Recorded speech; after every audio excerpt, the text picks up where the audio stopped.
अस्सलाम वालेकुम स्टूडेंट्स, हमारे पास एक टॉपिक है आज चैप्टर नंबर 1 फर्स्ट ईयर से। और वो टॉपिक हमारे पास है variation in metallic character. Variation of metallic character को पढ़ने से पहले मैं आपको बताऊं कि हमने एक टॉपिक पढ़ा था पीरियोडिक टेबल में, कि जिसमें हमने एलिमेंट्स को क्लासीफाई किया था into metals, non metals and metalloids.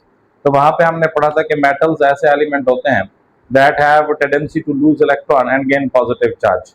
तो आज हम देखते हैं कि कहाँ पे आपके पास एलिमेंट्स हैं जिनकी इलेक्ट्रॉन लूज करने की टेंडेंसी ज्यादा होती है और कहाँ पे एलिमेंट्स होते हैं जहाँ पे उनकी टेंडेंसी कम होती है। तो उस बुनियाद पे फिर हम पीरियोडिक टेबल के अंदर देखेंगे कि पीरियोडिक टेबल के लेफ्ट साइड के एलिमेंट्स का क्या बिहेवियर है और राइट साइड के एलिमेंट्स का क्या बिहेवियर होता है। तो पहले राइट और लेफ्ट साइड पे जाने की बजाय हमने वहां पे देखा है कि मेटालिक करैक्टर होता क्या है या मेटल्स होती क्या है। तो यहाँ पे मैंने लिखा है कि metallic character of an elements is typically their tendency to lose electron. असल में हम मेटालिक करैक्टर से क्या मुराद लेते हैं? मेटालिक करैक्टर से मुराद किसी एलिमेंट के इलेक्ट्रॉन लूज करने की एबिलिटी है। जितना किसी एलिमेंट के इलेक्ट्रॉन लूज करने की एबिलिटी ज्यादा होगी, it have greater tendency to lose electron, उतना ज्यादा उसका मेटालिक करैक्टर होगा। और ऐसे एलिमेंट जिनके इलेक्ट्रॉन लूज करने की टेंडेंसी कम है, सलाहियत कम है, या वो इलेक्ट्रॉन गेन करते हैं, वो आपके पास नॉन मेटल्स होंगे।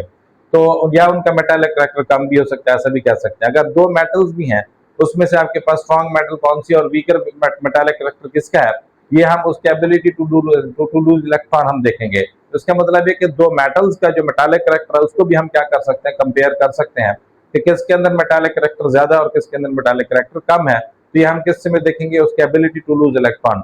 इन अदर वर्ड्स हम उसकी आयोनाइजेशन एनर्जी को देखेंगे। जिसकी आयोनाइजेशन एनर्जी कम होगी, आपने पढ़ा होगा एक टॉपिक आयोनाइजेशन एनर्जी का, तो जिसकी आयोनाइजेशन एनर्जी कम होती है, it has greater tendency to lose electron and has greater metallic character. और जिसकी आयोनाइजेशन एनर्जी ज्यादा होती है, कम होती है, सॉरी, जिसकी आयोनाइजेशन एनर्जी ज्यादा होती है, it has less ability to lose electron and that will be poor metal और नॉन मेटल। तो आपके पास क्या है? तो metallic character actually associated with the ease of release of electron, कि how easily an element loses its electron, उससे हम उसका मेटालिक करैक्टर देखते हैं। अगर हम पीरियोडिक टेबल में देखें तो पीरियोडिक टेबल में आपके पास लेफ्ट साइड के ऊपर जो एलिमेंट्स हैं वो आपके पास क्या होते हैं? They have greater tendency to lose electron and attain positive charge, इसलिए उनको हम मेटल्स कहते हैं। इसलिए मैंने यहाँ पे लिखा है कि elements on the left side of the periodic table have greater tendency to lose electron to achieve noble gas electronic configuration. याद रखें, जब कोई भी एलिमेंट इलेक्ट्रॉन लूज करता है या गेन करता है तो उसका जो पर्पज होता है टू लूज और गेन इलेक्ट्रॉन, वो आपके पास होता है to achieve the nearest electronic configuration of noble gas. ऐसा क्यों है? ऐसा इसलिए कि नोबल गैस इलेक्ट्रॉनिक कन्फिगरेशन ऐसी रखते हैं कि जो स्टेबलाइज करती है उनको। तो हर एलिमेंट की टेंडेंसी होती है कि वो इलेक्ट्रॉन लूज करके और गेन करके वहां से क्या करे, नोबल गैस की तरह अपने इलेक्ट्रॉनिक कन्फिगरेशन बनाए ताकि वो भी स्टेबलाइज हो सके। तो यहाँ पे हमने लिखा कि पीरियोडिक टेबल की लेफ्ट साइड के ऊपर जो एलिमेंट होते हैं वो आपके पास क्या करते हैं? इलेक्ट्रॉन लूज करते हैं, और इलेक्ट्रॉन लूज करने के बाद उनकी इलेक्ट्रॉनिक कन्फिगरेशन किसी न किसी नोबल गैस से जाके मिलती है। और जब उनकी इलेक्ट्रॉनिक कन्फिगरेशन नोबल गैस से मिलती है तो वो भी उनकी तरह क्या हो सकते हैं? स्टेबलाइज हो सकते हैं। तो आपके पास जो पीरियोडिक टेबल में लेफ्ट साइड के एलिमेंट है उनके अंदर देखा जाए तो ऐसा सीन बनता है कि वो इलेक्ट्रॉन लूज करके अपने इलेक्ट्रॉनिक कन्फिगरेशन को नोबल गैस के बराबर करते हैं और अपने आप को स्टेबलाइज करते हैं। जब वो इलेक्ट्रॉन लूज करेंगे तो तब आपके पास वो क्या बनाएंगे? आपके पास पॉजिटिव आयंस बनाएंगे। और जब वो पॉजिटिव आयंस बनाते हैं तो उन्हें हम क्या कहते हैं? मेटल्स कहते हैं। Therefore these elements are metals that form positive ion. यहाँ पे मैंने एक एग्जांपल दिया है सोडियम की। सोडियम का एटॉमिक नंबर 11 होता है। अगर हम उसके इलेक्ट्रॉनिक कन्फिगरेशन को देखें तो आपके पास है 1s2 2s2 2p6 and 3s1।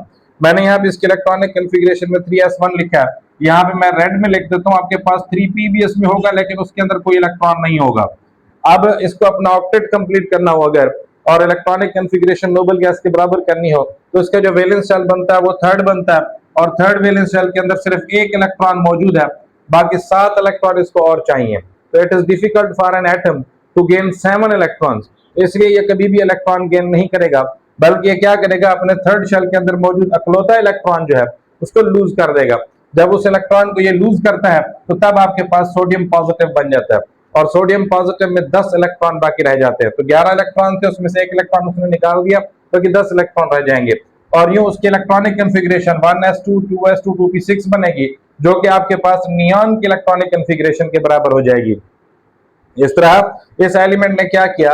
अपने वैलेंस शेल में से इलेक्ट्रॉन लूज किया। उसके लिए एक इलेक्ट्रॉन लूज करना आसान था, उसने इलेक्ट्रॉन लूज किया और पॉजिटिव चार्ज अटेन किया। ऐसा करने से उसकी इलेक्ट्रॉनिक कन्फिगरेशन नोबल गैस के बराबर हो गई। और जब इलेक्ट्रॉनिक कन्फिग्रेशन नोबल गैस के बराबर होगी तो वो ऑलमोस्ट स्टेबलाइज इलेक्ट्रॉनिक कन्फिग्रेशन है। तो ये आपके पास था left side of the periodic table के एलिमेंट्स के। अगर हम राइट साइड के एलिमेंट्स को देखें तो आपके पास क्या बनता है कि elements on the right side of periodic table tend to gain electron. अब उनका सीन ऐसा होता है इलेक्ट्रॉनिक कन्फिग्रेशन का कि वो इलेक्ट्रॉन लूज नहीं कर सकते, दे विल गेन इलेक्ट्रॉन। और जब वो इलेक्ट्रॉन गेन करेंगे आर कॉल्ड नॉन मेटल्स, और उनको हम नॉन मेटल्स कहते हैं, that form negative ions. Electron gain करने के बाद वो नेगेटिव आयंस बनाते हैं। मैंने यहाँ पे फ्लोरीन की एग्जांपल दी है, तो इसको आपको समझना होगा। तो फ्लोरीन को देखें तो फ्लोरीन में आपके पास एटॉमिक नंबर होता है 9 और इसके इलेक्ट्रॉनिक कन्फिग्रेशन है 1s2, 2s2 एंड 2p5। अगर हम इसके वैलेंस शेल की बात करें तो सेकंड शेल इसका आपके पास क्या होगा, वैलेंस शेल है जिसके अंदर 7 इलेक्ट्रॉन्स मौजूद है और इसको अपना ऑक्टेट कंप्लीट करने के लिए 1 इलेक्ट्रॉन की जरूरत है। तो अब यहाँ पे सीन ऐसा है कि ये 7 इलेक्ट्रॉन लूज नहीं करेगा बल्कि 1 इलेक्ट्रॉन गेन करेगा। तो 1 इलेक्ट्रॉन ये गेन करते हैं, 1 इलेक्ट्रॉन गेन करने से इसके 9 से इलेक्ट्रॉन बढ़कर 10 हो जाते हैं, लेकिन वहां पे ये होता है कि इसके ऊपर नेगेटिव चार्ज हो जाता है। तो हमने इसलिए यहाँ पे लिखा कि जब ये इलेक्ट्रॉन गेन करते हैं तो ये नेगेटिव आयन बनाते हैं। और जो आपके पास फ्लोराइड आयन बना है, ये नेगेटिव फ्लोरीन का जो आयन है इसको हम फ्लोराइड आयन कहेंगे। इसकी इलेक्ट्रॉनिक कन्फिग्रेशन आपके पास 1s2, 2s2, 2p6 just like neon बन गई है। तो हमने देखा कि जो आपके पास left side of the periodic table का एलिमेंट था उसने इलेक्ट्रॉन लूज करने के बाद नोबल गैस की इलेक्ट्रॉनिक कन्फिग्रेशन अटेन की है, जबकि जो right side of the periodic table पे एक एलिमेंट है फ्लोरीन, वो आपके पास इलेक्ट्रॉन गेन करके नोबल गैस की इलेक्ट्रॉनिक कन्फिग्रेशन अटेन कर रहा है। अब इलेक्ट्रॉन लूज करेगा और गेन करेगा कोई एलिमेंट, ये उसकी इलेक्ट्रॉनिक कन्फिग्रेशन पर डिपेंड करता है कि पहले उसकी इलेक्ट्रॉनिक कन्फिग्रेशन क्या है और ऑक्टेट जो इसका आपके पास वैलेंस ऑर्बिटल उसका ऑक्टेट या वैलेंस शेल का ऑक्टेट कैसा है, उसको ऑक्टेट कंप्लीट करने के लिए इलेक्ट्रॉन गेन कितने करने पड़ते हैं, लूज कितने करने पड़ते हैं। तो यहाँ पे हमने देखा गेन ज्यादा करने पड़ते तो उसने लूज किए, यहाँ पे हमने देखा गेन कम करने पड़ते उसने गेन किए हैं। तो यहाँ से हम कंक्लूड कर सकते हैं कि आपके पास जो क्या है मेटालिक कैरेक्टर ऑफ एलिमेंट जो है वो उसके इलेक्ट्रॉनिक कन्फिग्रेशन पर डिपेंड कर रहा है कि वो इलेक्ट्रॉनिक कन्फिग्रेशन कैसे है। जैसे हमने यहाँ पे सोडियम में देखा, सोडियम की इलेक्ट्रॉनिक कन्फिग्रेशन ऐसी थी कि उसमें आपके पास वैलेंस शेल से इलेक्ट्रॉन लूज हो सकता था, therefore it has more tendency to lose electron and gain positive charge, और वो मेटालिक कैरेक्टर दे रहा है। जब हमने फ्लोरीन की इलेक्ट्रॉनिक कन्फिग्रेशन देखी तो वहां पे इलेक्ट्रॉन लूज करने की टेंडेंसी हमें नजर नहीं आई।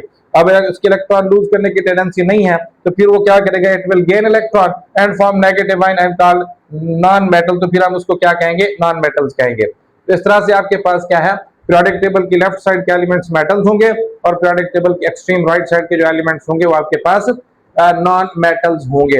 अगर हम पीरियोडिक टेबल में इसकी वेरिएशन को देखें मेटालिक कैरेक्टर की, तो जब हम लेफ्ट से राइट की तरफ इन पीरियड जाते हैं या top to bottom in group जाते हैं तो वहां पे आपके पास मेटालिक कैरेक्टर के ऊपर क्या फर्क पड़ता है।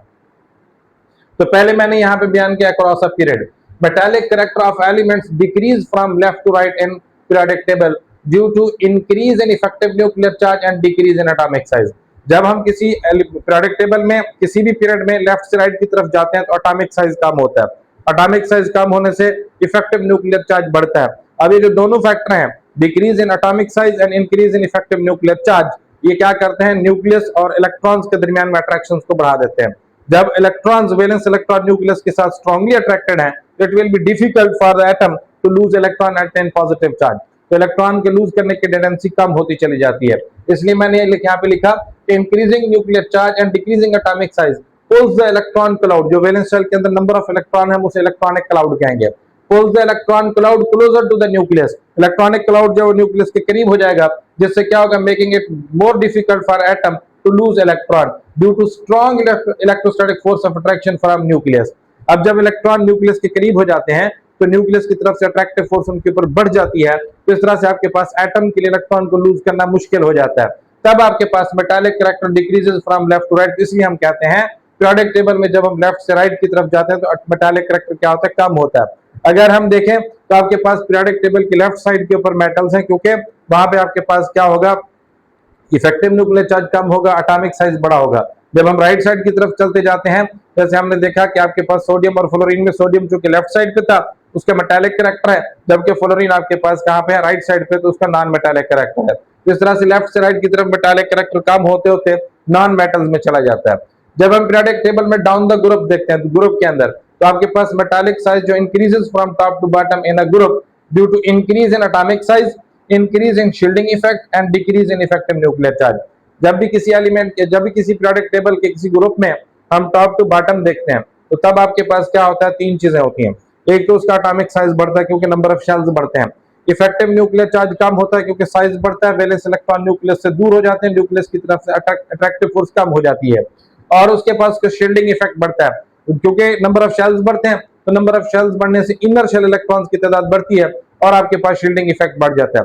अब ये जो तीनों फैक्टर्स हैं, increase in atomic size, increase in shielding effect and decrease in effective nuclear charge, ये तीनों फैक्टर से क्या होता है, वैलेंस इलेक्ट्रॉन और न्यूक्लियस के दरमियान में जो अट्रैक्शन है वो कम हो जाती है, और जब भी वैलेंस इलेक्ट्रॉन और न्यूक्लियस में अट्रैक्शन कम होगी, it will be easy for atom to lose its electron, valence electron निकालना आसान हो जाएगा और उसका मेटालिक कैरेक्टर बढ़ जाएगा।